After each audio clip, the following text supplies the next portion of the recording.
वीतराग विज्ञानता शिव स्वरूप शिवकार नमो त्रियोग समारिके। जो लोग बचपन में शिव भगवान की, देवादिनाथ भगवान की, अंतिम शासनपति महावीर स्वामी भगवान की, परम पूज्य गुरुदेव श्री आदि सागर महावीर की दिव्य सागर सन्मति सागर जी महाराज की, परम पूज्य गुरुदेव श्री सुंदर सागर जी महाराज की, द्वादशांग जिनवाणी माता की। कल हमारा मंगलाचरण, चिदला का मंगलाचरण हो चुका था।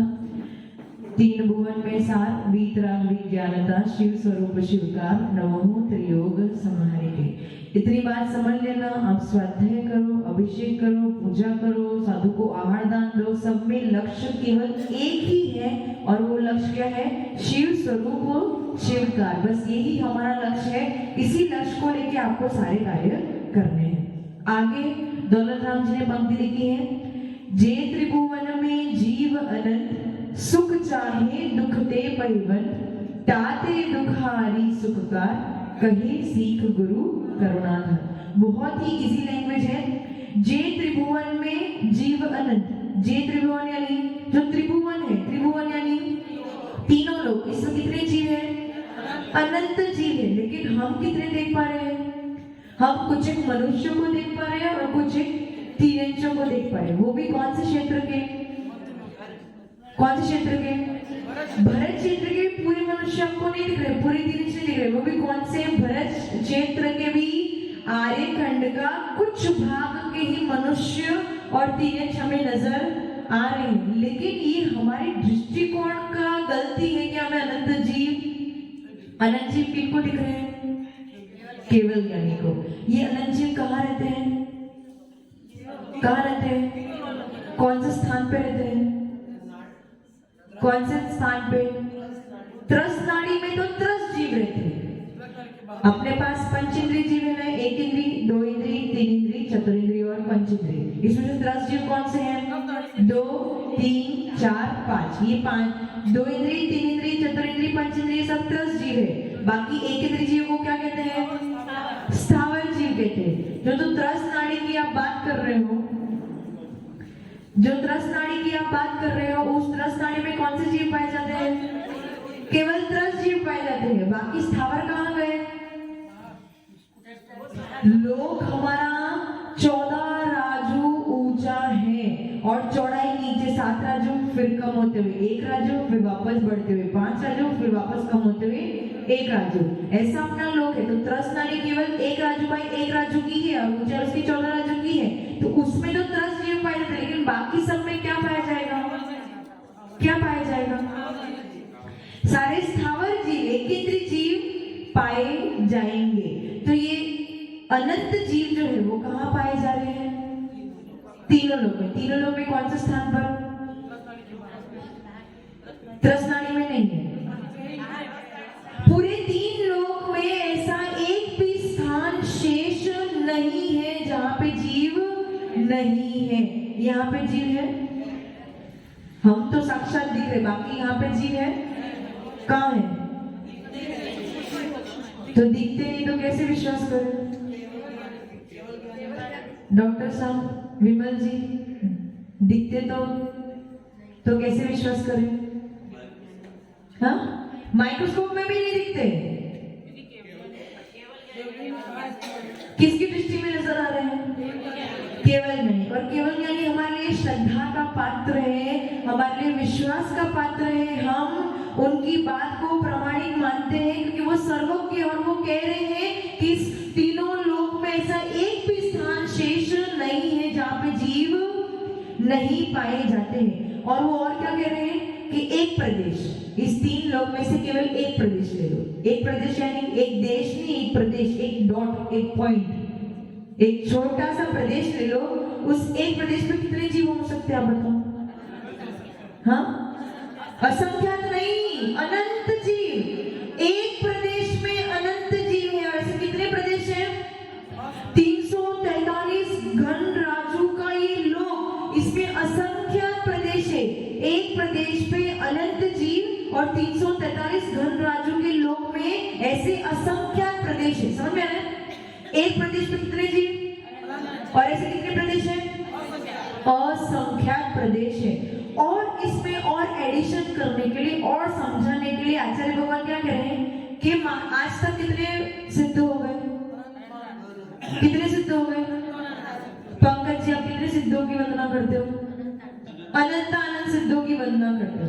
तो वो और एडिशन आपको और समझाने के लिए कितने जीव है, तो वो कहते हैं एक प्रदेश पे जो अनंत जीव है उनको एक एक करके निकाल के उनको मोक्ष भेज दो। क्या करो? एक प्रदेश में जो अनंत जीव है उनको क्रम क्रम से एक एक करके मोक्ष भेज दो। तो आज तक भी वो प्रदेश खाली नहीं हुआ है। मतलब सिद्धों की जो राशि है उससे भी कई गुणी राशि केवल एक प्रदेश पे विराजमान है। समझ में आया मैंने क्या बोला? समझ में आया वकील साहब क्या बोला मैंने? एक प्रदेश पे अनंत जीव है, ठीक है। सिद्ध भी कितने हो गए? अनंत हो गए। अब हमें उन दोनों के बीच में कंपैरिजन करना है कि वो सिद्ध ज्यादा है या एक प्रदेश वाले जीव ज्यादा है। एक प्रदेश में भी अनंत जीव, सिद्ध भी अनंत जीव, तो कौन सा अनंत ज्यादा है? तो आचार्य भगवान समझाते हैं कि एक प्रदेश में जो अनंत जीव है उसमें से एक एक करके मोक्ष भेज दो। अभी तक एक एक करके मोक्ष भेज दो, तो भी वो प्रदेश आज तक खाली नहीं हुआ है। इतने जीव ठसाठस भरे हैं केवल एक प्रदेश मात्र पर। अब आप समझ जाओ कि एक प्रदेश पे इतने जीव हैं तो पूरे असंख्यात प्रदेशों में कितने जीव होंगे? कभी भी ये राशि अंत को प्राप्त होने वाली। अच्छा, अब तक कितना काल बीत गया? आशीष भैया, कितना काल बीत गया अब तक? अनंत काल। अब इस अनंत काल में भी एक प्रदेश के जीव खत्म नहीं हुए, तो आगे आने वाले अनंत काल में क्या ये प्रदेशों के जीव खत्म हो जाएंगे? उसका मतलब क्या हुआ कि जीवों की राशि कितनी है?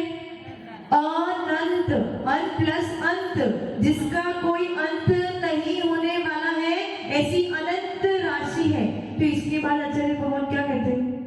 वो कहते हैं कि जो लोग ये ऐसा कहते हैं ना कि अगर सभी दीक्षा ले लेंगे तो फिर संसार कौन पालन करेगा? ऐसा नहीं बोलते वकील साहब, अगर हम भी दीक्षा ले लेंगे तो फिर चौका कौन लगाएगा 2-2, 3-3 महीने तक? ऐसा मन में ऐसा आपको ऐसा उठता होगा ना प्रश्न कि आचार्य भगवान तो सबको कहते तुम भी ले लो दीक्षा, तुम भी ले लो। सभी लोग दीक्षा लेंगे तो आहार कौन देगा? साधु की सेवा कौन करेगा? मंदिर में अभिषेक पूजा कौन करेगा? तो वो कहते हैं आचार्य भगवान चिंता मत करो, अनंत अनंत जीव इस पूरे लोक में ठसाठस भरे हैं, सबका पालन पोषण अपने आप होता है। और संसार कितने भी जीव मोक्ष चले जाए, कितना भी काल बीत जाए, तो भी कभी संसार अंत को प्राप्त होने वाला नहीं है। समझ में आया? मैंने जो अभी जो चीजें बताई आपको समझ में? इसमें किसी को प्रश्न पूछना है? पूछ लो, प्रश्न पूछना है? अमित जी अच्छे से समझ में है कि कुछ भी समझ में नहीं है? समझ में है। वकील साहब कोई प्रश्न? ये अनंत जीव बताया,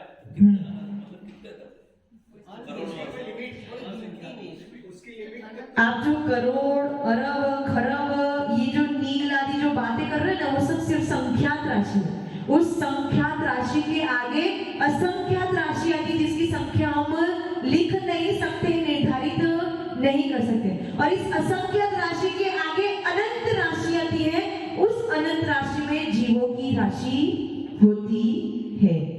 आज तक मैं वापस बता रही हूँ, आज तक जितने सिद्ध हो गए वो भी अनंत अनंत है और हमारे पास जीव भी अनंत अनंत है। और जब दोनों के बीच में कंपैरिजन करते हैं तो एक प्रदेश यानी एक छोटा सा प्रदेश, एक डॉट, एक प्रदेश पे अनंत अनंत जीव है, वो जीवों की राशि भी सिद्धों की राशि से कई गुणा ज्यादा है। इस अपेक्षा से आप समझ लो कि पूरे लोक में कितने जीव होंगे। समझ में आया? किसी को प्रश्न पूछना है? हाँ पूछो। अक्षर आप कहते अर्ध पुद्गल परावर्तन में भविष्य मोक्ष चले जाएंगे, अर्ध का मतलब क्या होगा?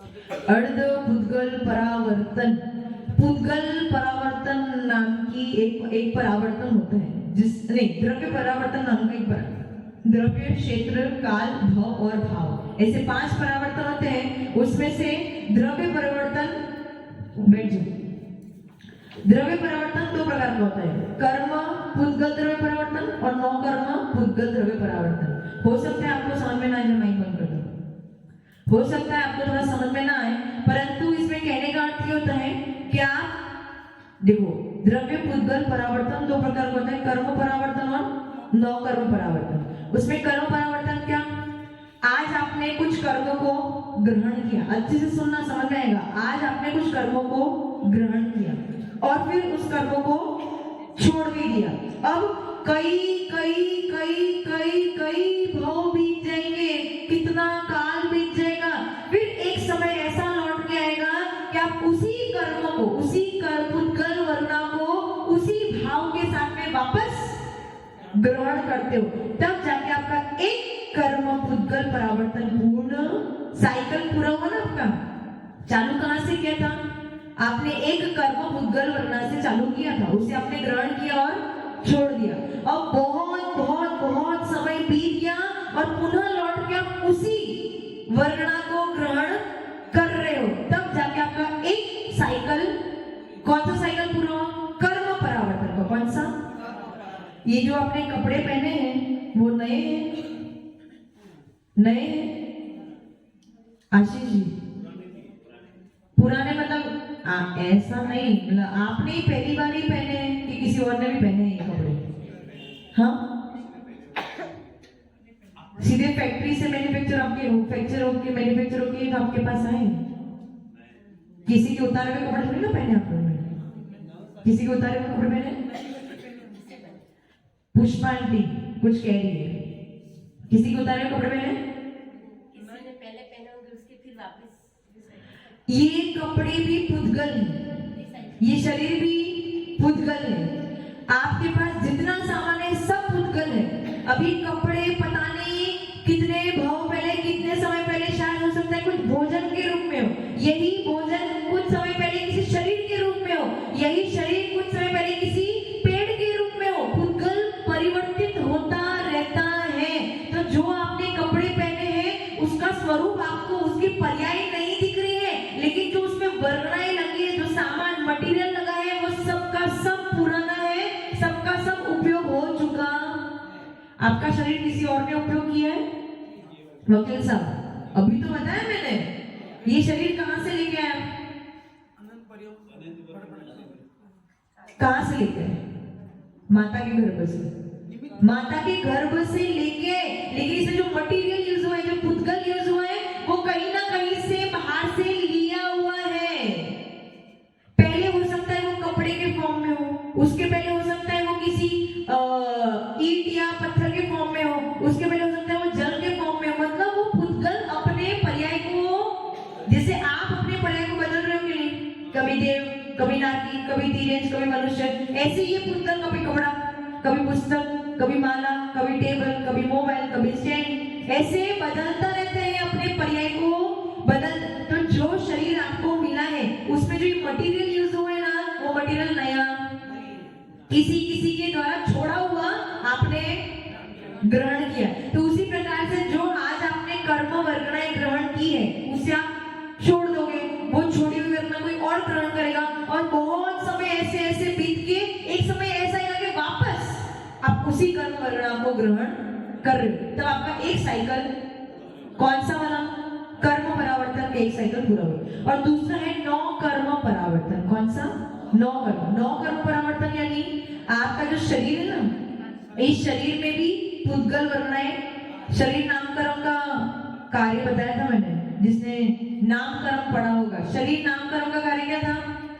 शरीर की वर्णाएं ग्रहण करना। तो अभी भी आपके पास शरीर की वर्णाएं आ रही है, अब वो आ रही है, आपके शरीर में लग रही है, और कुछ समय के बाद वो छूट भी जाती है। तो बहुत समय बीतता गया, और उसके बाद एक समय ऐसे है आपने वापस वही छोड़ी हुई वर्णा वापस ग्रहण की।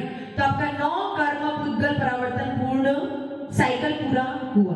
अब जो सम्यक दृष्टि जीव होता है वो सारे परावर्तन पे रोक लगा देता है। रोक यानी सारे परावर्तन उसके टूट जाते हैं, केवल एक परावर्तन है, वो है 9 कर्म और वो 9 कर्म परिवर्तन को कितना समय लगता है? अनंत काल लगता है। तो जो एक बार सम्यक दृष्टि को प्राप्त कर लेता है वो इस काल में, अनंत काल में मोक्ष तो जाएगा। मैक्सिमम, मिनिमम तो तुरंत भी मोक्ष जा सकता है, लेकिन मैक्सिमम अगर रहेगा तो अर्ध पुद्गल परावर्तन काल रह के मोक्ष चला जाएगा। आपको समझ में अर्ध पुद्गल परावर्तन काल क्या होता है? पुद्गल परावर्तन 2 प्रकार के बताए, कर्म और 9 कर्म। तो जो सम्यक दृष्टि होता है वो 9 कर्म पुद्गल परिवर्तन को समाप्त करता है, बाकी सारे परावर्तन उसके रुक जाते हैं, वो कर नहीं सकते। इसलिए बोला अर्ध, अर्ध यानी आधा। कर्म परावर्तन नहीं, कौन सा? 9। समझ में आ गया? इतना क्लियर है? समझ में आया? कुछ तो समझ में आया होगा। अर्ध पुद्गल परावर्तन का ये अर्थ होता है। और किसी को कोई प्रश्न पूछना है? पुष्पा जी। सम्यक दृष्टि करता है कि मिथ्या दृष्टि करता है? मिथ्या दृष्टि 5 परिवर्तन करता है। मिथ्या दृष्टि को कोई रोक नहीं, वो पूरे साइकिल कंप्लीट करता है, लेकिन सम्यक दृष्टि पूरे साइकिल कंप्लीट। क्षेत्र परिवर्तन में क्या होता है? हर क्षेत्र पे उसे उत्पन्न, लेकिन सम्यक दृष्टि कहाँ उत्पन्न होगा? केवल दृष्टि में उत्पन्न होगा, इसलिए उसका क्षेत्र परिवर्तन रुक गया। भाव परिवर्तन रुक गया, भाव परिवर्तन भी रुक गया। कुछ है कि सिलेक्टेड भाव बनाता है, कुछ है कि सिलेक्टेड भाव लेता है, और कुछ है कि सिलेक्टेड क्षेत्र में उत्पन्न होता है। इसमें सारे परिवर्तन रुक गए, सिर्फ एक अर्ध पुद्गल परिवर्तन ही उसका होता है। समझ में? हाँ, और कोई प्रश्न? हाँ पूछो। अन्न के द्वारा जो अन्न ग्रहण करते हैं उसमें कैसे पता लगेगा कि अपने पुद्गल की जो कर्म नाम से ये साइकिल बन रहा है? क्या? अन्न जो ग्रहण करते हैं, अन्न, खाना, भोजन। हाँ, उसमें आपने जो बताया कर्मों का जो साइकिल जो चल रहा है, कर्म जो होते हैं 9 कर्म में, उसका कैसे पता?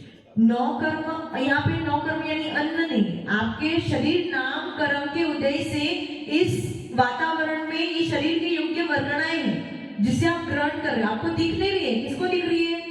अवधि ज्ञानी, मन परिज्ञानी और केवल ज्ञानी को दिख रही है। आपको नहीं दिख रही इसलिए समझ में, लेकिन उनको दिख रही है इसलिए उन्होंने आपके लिए कथन कर दिया। यहाँ पे भोजन का अर्थ नहीं है।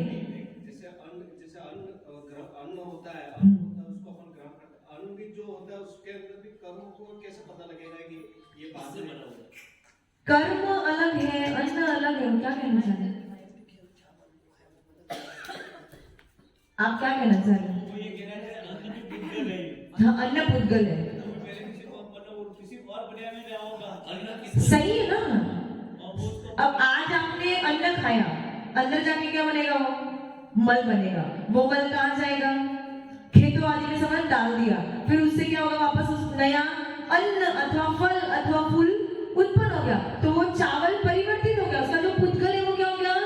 परिवर्तन को प्राप्त हो गया। जो जितना भी आप वेस्टेज करते हो उसको वो क्या वो रिसाइकल करने के लिए गड्ढे में डालते हो, वो धीरे धीरे रिसाइकल होके अपनी अवस्था मतलब पर्याय को बदल देता है। ऐसे बदलते बदलते बदलते बदलते अभी जो आज पानी है वही कल क्या बन जाएगा? गर्मी की वजह से क्या बन जाएगा? भाप बन जाएगा, वायु बन जाएगी, ऊपर जाके वो क्लाउड बन जाएगा, क्लाउड से वापस वो पानी बन के नीचे उतरे। तो ये जो आपका ये जो शरीर है, आप तो शरीर है, जिस दिन मरण को प्राप्त करेंगे उसके बाद क्या होगा? अगर उसको नहीं जलाओ तो जलाओ तो राख बननी है, नहीं जलाओ तो शरीर रहेगा क्या? राख नहीं बनेगा, वो मिट्टी में परिवर्तित हो जाएगा। तो जो आज आपका शरीर है कल वो क्या बन जाएगा?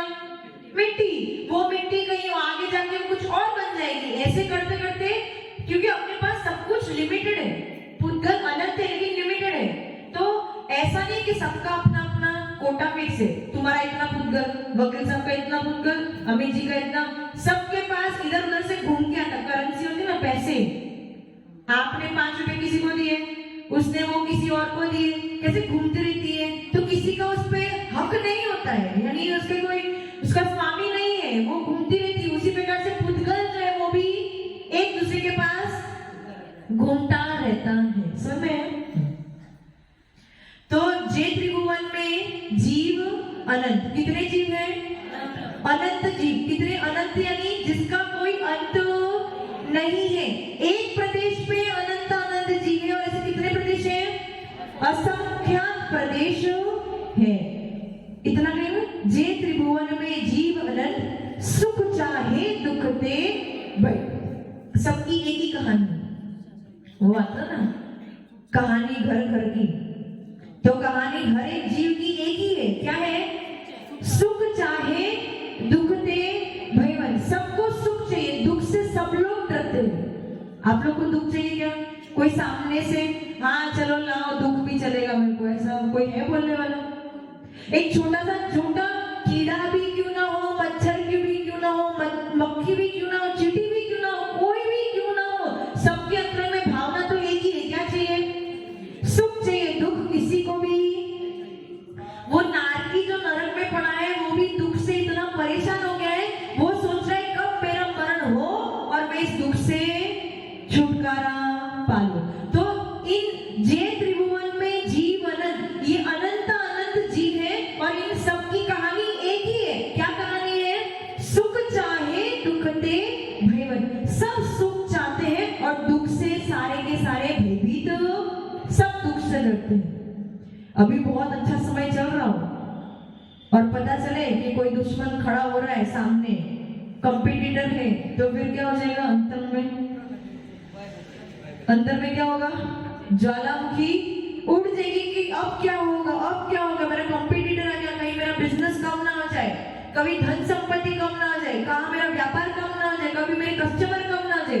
तो सुख चाहे दुख ते भयवन, शब्द समझ रहे हो? सुख चाहे, सब सुख चाहते हैं, दुख से सारे भयभीत हैं। सुख चाहे दुख ते भयवन, ताते दुख हारी सुख काल। उनके लिए, ताते यानी उनके लिए, दुखारी दुख को हरण करने के लिए, यानी दुख को दूर करने के लिए, ताते दुखारी सुख काल, सुखी करने के लिए, ताते दुखारी सुख काल, उनके दुख को हरण करके उनको सुखी करने के लिए, ताते दुखारी सुख काल, कहे सीख गुरु करुणा धार। कहे गए यानी कह रहे हैं, सीख दे रहे हैं। कौन देता है सीख?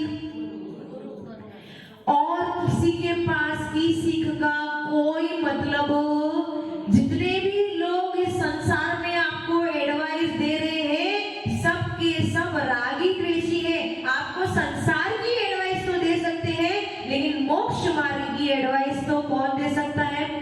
सच्चे सुख की, आनंद स्वरूप मोक्ष मार्ग की एडवाइस या सीख कौन दे सकता है?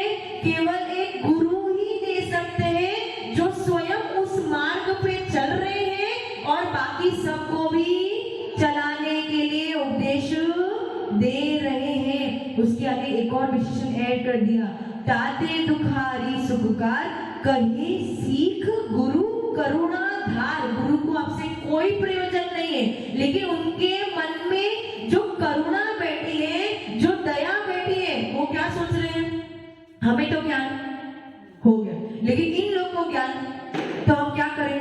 हम अपने दिनचर्या में से समय निकाल के आपको सीख दें, ताकि आप उस शिव स्वरूप शिवकार की प्राप्ति कर सको। इसलिए विशेषण करुणा धार। बाकी जितनी भी आपके आसपास में करुणा दिख रही है ना, जो दया, आपके माता पिता या आपके बच्चे या पोते या आपके परिवारजन, वो सब की सब दया किसके वशीभूत है? मोह के वशीभूत है, राग के वशीभूत है। आपसे उनको कोई ना कोई प्रयोजन है, इसीलिए वो आपको एडवाइस दे रहे हैं, या आप पे दया कर रहे हैं, या आप पे करुणा कर रहे हैं, लेकिन वो सच्ची करुणा नहीं है। सच्ची करुणा कहाँ है? गुरु के पास। गुरु क्या करना? अगर आप संघ में आ जाओगे, पंकज जी, यदि संघ में आ जाओगे तो किसका भला होगा? गुरु का। किसका?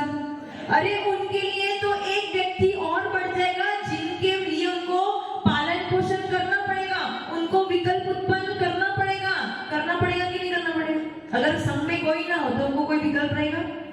अपनी आत्मा में तल्लीन, कुछ काम नहीं है।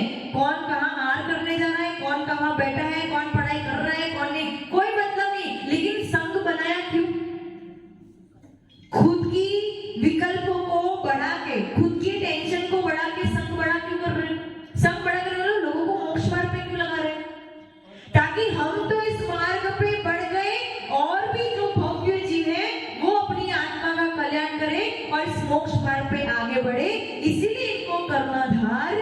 कहाँ है? समझ में आ गया? जे त्रिभुवन में जीव अनंत सुख चाहे दुख दे भैबल ताते दुखादि सुखकार कहे सीख गुरु करुणा धार। और गुरु और कोई भी नहीं हो सकता है। जो इस मोक्ष मार्ग का राही है वही सच्चा गुरु हो सकता है। बाकी सारे के सारे क्या है? कुगुरु की श्रेणी में आते हैं। और कोई प्रश्न? ये आपका एक छंद पूरा हो गया। किसी को प्रश्न पूछना है? शब्द सब समझ में आएंगे, बहुत ही इजी लैंग्वेज है, इसमें कुछ भी डिफिकल्ट नहीं है। सबको समझ में आया? कोई प्रश्न पूछना है? महावीर जी लेट आए थे, चलो हाँ पूछो। वो पुद्गल की जो तत्वात्म में 10 पर्याय होता है, ये वो शब्द बंद करते हाँ, आपका प्रश्न थोड़ा सा बड़ा है, जिसका उत्तर मैं आपको कल दूंगी। कल याद से भी मैं पूछ लेना, ठीक है? ओम ह्रीम वाग्वादिनी द्वंद्वशंगिनी हंसिगामिनी वीणावादिनी शुद्धतम का सार बताए सरस्वतीभ्यो सरस्वतीभ्यो सरस्वतीभ्यो। जय द्वादशांगिनी वाणी माता की। अच्छे गुरुदेव सुंदर